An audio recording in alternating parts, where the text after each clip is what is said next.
Hello जी, राम राम जी। आप सब कैसे हैं? और मैं आशा करती हूँ आप सब बहुत बहुत अच्छे होंगे। तो आप सभी का स्वागत है आपके यूट्यूब चैनल में। और आज मैं नए तरीके से बोल रही हूँ गाइस। और सचिन ने मना कर दिया है। सचिन कहता है मम्मी हेलो गाइस मत बोला करिए, और सबसे पहले जैसे भगवान का नाम लिया करो। तो मैं अब इसी तरीके से बोला करूँगी गैस में। अब मैं ऐसे गैस करके नहीं बोला करूँगी। सचिन कहता है मम्मी ऐसा मत बोला करो, सही नहीं लगता है। और सबसे पहले राम राम किया करो, फिर उसके बाद में बोला करो। तो यहाँ तो मेरे सारे काम जैसे सबसे पहले आज यही काम हो रहा है, मेरी तय वगैरह बना रही हूँ कपड़ों की। तो कपड़े पड़े हुए थे और आज सबसे पहले घर का काम है जो, तो वो निपटाऊंगी। और बच्चे स्कूल जा चुके हैं, तो बच्चों को सुबह में ऐसे ही थोड़ा बहुत हल्का फुल्का नाश्ता दिया था बना के, तो बच्चे खा के निकल गए हैं। और फिर उसके बाद में ये मेरे घर के सारे काम मेरे शुरू हो गए हैं। तो आज घर के सारे काम निपटाने वाली हूँ। और जो सबसे लास्ट वाला कमरा है, तो उस कमरे में बहुत ज़्यादा मतलब सामान पड़ा हुआ है, बहुत ज़्यादा फालतू का। तो वो भी सब मैं समेट के रखूँगी आज, क्योंकि सामान पड़ा होता है। अब मतलब राखी भी आने वाली है, तो इस वजह से मेहमान वगैरह आते हैं तो अच्छा नहीं लगता है पड़ा हुआ। और थोड़ी बहुत सफाई है तो वो भी करूँगी। जैसे मारती रहती हूँ, थोड़ी बहुत सफाई करती भी रहती हूँ। तो काफ़ी दिन हो गए थे, तो जैसे नहीं कर पाई थी सफाई वगैरह। तो कपड़ों की तह बना के रख दिए, और आज मैंने दुपट्टा उड़ लिया है, क्योंकि गर्द वगैरह आती है तो इस वजह से जैसे सफाई वगैरह करते हैं। तो यहाँ जैसे बिंडू हैं, दरवाजे हैं, तो ये सब साफ़ करूँगी। और जो सबसे ज़्यादा बिंडू है तो ये बहुत ज़्यादा गंदे हो जाते हैं इन पे बहुत जल्दी।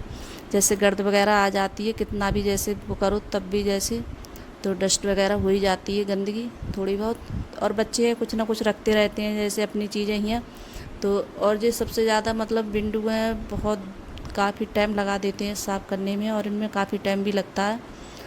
और इस वजह से मैं डेली में नहीं कर पाती हूँ इनके लिए साफ़। जब भी मेरे पास टाइम होता है तभी जैसे इन्हें साफ़ करती हूँ, कि ये नहीं है थोड़ी बहुत देर में ये मतलब साफ़ हो जाए। तो करीब 2 ढाई घंटे खा जाते हैं ये सफाई करने में, तो इस वजह से। तो इनके लिए तो आज मैं सोच रही थी चलो इन्हें भी आज साफ़ कर देती हूँ जल्दी जल्दी। और फिर उसके बाद में फिर और भी जैसे काम करूँगी। तो बस तय करने के बाद में कपड़े भी फिर बस यहीं लग गई हूँ ये विंडो वगैरह साफ़ करने के लिए। और तो ये भी सब साफ़ कर देते हैं। और बैठक भी जैसे गंदी हो गई थी, और मैंने सोचा चलो राखी आ रही है तो थोड़ी बहुत जैसे सफाई कर लेते हैं। और मेहमान आते हैं, तो जैसे मेरी ननद वगैरह आती हैं तो वो भी जैसे राखी बांधती हैं, तो सब लोग आएंगे जैसे तो अच्छा नहीं लगता है। तो मैंने सोचा थोड़ी बहुत सफाई कर लेती हूँ, दरवाजे वगैरह साफ़ कर लेती हूँ। और खुद से जैसे वीडियो बनाओ तो बहुत ज़्यादा दिक्कत होती है बनाने में वीडियो के लिए, क्योंकि उधर से उधर लेके चलो जैसे तो बहुत ज़्यादा परेशानी आती है। तो बस मैं और बच्चे होते हैं घर पे तो कोई ना कोई जैसे दिखाता रहता है, और आज तो कोई नहीं है, अकेली हूँ मैं। और कभी ऐसा होता है जैसे अंकुर के पापा होते हैं घर पे तो वो दिखा देते हैं, आज तो वो भी नहीं है। तो वो भी जैसे चले गए रामपुर, तो आज सब लोग जैसे अंकुर के पापा रामपुर चले गए, बच्चे स्कूल चले गए। तो घर पे अकेली हूँ तो सारा काम अकेले करो, और कैमरा उधर से उधर लेके जाओ तो बहुत ज़्यादा दिक्कत होती है। तो यहाँ ड्रेसिंग टेबल है ये भी जैसे साफ़ कर देती हूँ। और फिर उसके बाद में जैसे बैठक वगैरह है तो वो भी जैसे साफ़ करूँगी।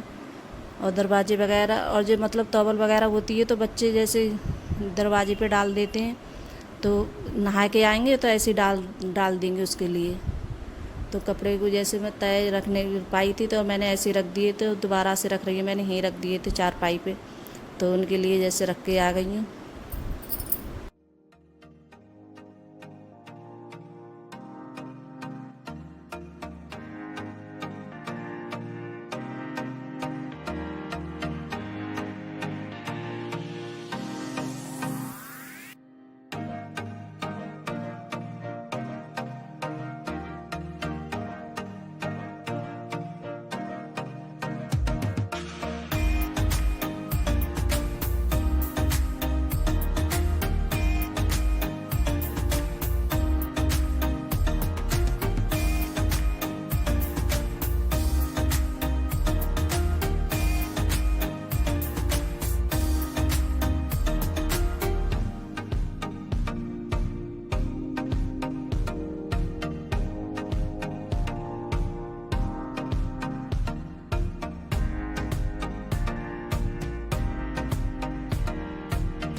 तो जैसे दरवाजे वगैरह साफ़ कर दिए हैं मैंने, और दरवाजे साफ़ करने के बाद में विंडो विंडो साफ़ करने के बाद में फिर आ गई हुई हैं बैठक में।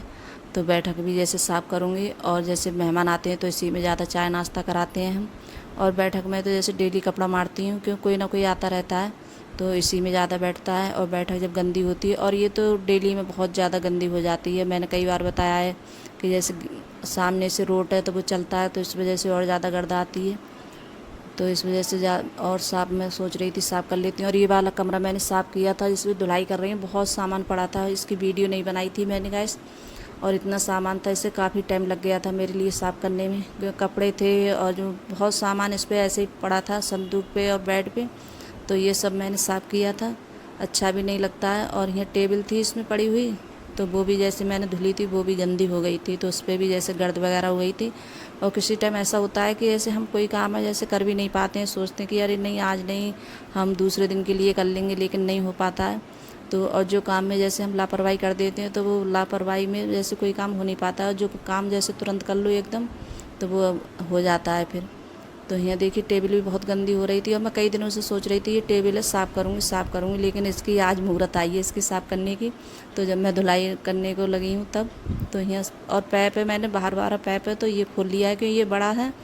और जब जैसे धुलाई करती हूँ कमरे में, तो बाहर का जैसे पैप है तो वही ले आती हूँ, जैसे धुलाई वगैरह करते हैं तो इससे खूब बड़ा पैप है, तो ये सब जगह पहुँच जाता है। और बैठक भी मैंने आज धुली थी, तो जैसे पोंछा वगैरह लग जाता था लेकिन धुल नहीं पाती थी।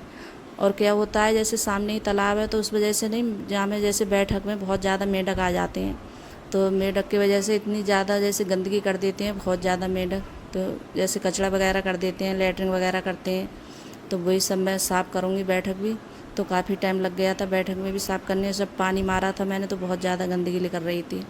तो यहाँ धुलाई करी थी बैठक की और कमरे की, फिर उसके बाद में जैसे वाइफर भी मारा था मैंने गैस। तो इतना ज़्यादा टाइम हो गया था बहुत ज़्यादा मेरे लिए आज सारा काम करने में। और बच्चे बोल रहे थे कि जब हम आए स्कूल से तभी जैसे खाना बनाना हमारे लिए। तो आज पैरदान हैं, मतलब ये भी गंदे हो गए थे बोरी वगैरह, तो इन्हें भी जैसे धुल रही हूँ मैं। तो दूसरी जैसे साफ़ बोरी है वो डालूँगी, फिर उसके धुलने के बाद में फिर मैं जैसे नहाई थी, नहाने के बाद में यहाँ छील रही हूँ आलू। तो आज जैसे पीरी वाली खिचड़ी है वही बनाऊँगी, तायरी बोल सकते हैं, खिचड़ी कुछ भी बोल सकते हैं गाइस। तो बच्चे बोल रहे थे कि मम्मी जब हम स्कूल से आए तभी बनाना जैसे गरम गरम। तो बच्चों का जैसे आने का टाइम हो चुका है, तो तभी मैं अब जैसे बनाऊंगी, जब तक बच्चे आएंगे तब तक बन भी जाएगी। तो बच्चे आते ही पूछेंगे मम्मी क्या बनाया है और खाना बना लिए। तो मैंने सोचा टाइम भी बहुत हो गया है, और कोई सब्ज़ी वगैरह बनाती तो बहुत ज़्यादा टाइम हो जाता है। आज इतनी टाइम हो गया काम करते करते, करीब 1 डेढ़ बज गया था मेरे लिए। तो यहाँ जैसे मैंने प्याज काटी थी, तो प्याज काट के डाल दिए मैंने, और तेल पहले ही रख दिया था गर्म करने के लिए। तो हल्दी मिर्च धनिया पाउडर, तो ये सब मसाले मैंने ऐड कर दिए हैं गाइस। और आलू भी जैसे डाल दूँगी। और जैसे कोई सब्ज़ी नहीं है, जैसे फूल गोभी होती है तो वो भी नहीं है। और इस टाइम अब जैसे फूल गोभी है तो वो भी ज़्यादा सही नहीं आ रही है, जो जैसे मतलब चलती है सीजन में हर चीज़ तभी अच्छी लगती है खाने में वो, और इतनी ज़्यादा अच्छी भी नहीं लगती है फिर। और कई बार जैसे लेते आते हैं अंकुर के पापा, लेकिन बच्चों को बहुत ज़्यादा पसंद है। तो बस यही होता है, बच्चों को पसंद होनी चाहिए चीज़, हमें चाहे हो या नहीं हो। लेकिन वो गलती नहीं है इस टाइम अब सही से, वैसे टैट टैट सी रह जाती है, कितना भी उसके लिए जैसे पानी लगा दो और काफ़ी देर के लिए बनती रहती है तब भी। तो अब मैंने मंगाई भी नहीं है, काफ़ी दिन हो गए। तो बस और यहाँ रख दे रही हूँ। तो एक उबाल आएगा, फिर उसके बाद में चावल धुलूँगी तो रख दूँगी चावल डालने के लिए। फिर चावल डाल के फिर बन जाएगी कुछ देर में, जब तक बच्चे भी आ जाएंगे स्कूल से। तो देखिए यहाँ बच्चे आ गए स्कूल से और कपड़े वगैरह इन्हें चेंज कर लिए हैं, तो कह रहे जल्दी से लगा दो हमारे लिए। तो आप सब भी आ जाइए तारी खाने के लिए। तो गाइस अगर वीडियो अच्छी लगी हो तो लाइक करना, कमेंट करना और सब्सक्राइब करना, सभी दोस्तों में शेयर करना, और कमेंट में ज़रूर बताना कि आपको मेरा छोटा सा वीडियो कैसा लगता है। अगर वीडियो पसंद आ रही हो तो अपने दोस्तों में ज़रूर शेयर करना, और आप लोग हैं ज़रूर मेरे लिए सपोर्ट करना गाइस। और अर्पिता की जैसे फेवरेट बन गई है तारी आज, तो बहुत ज़्यादा खुश है। तो बाय गाइस।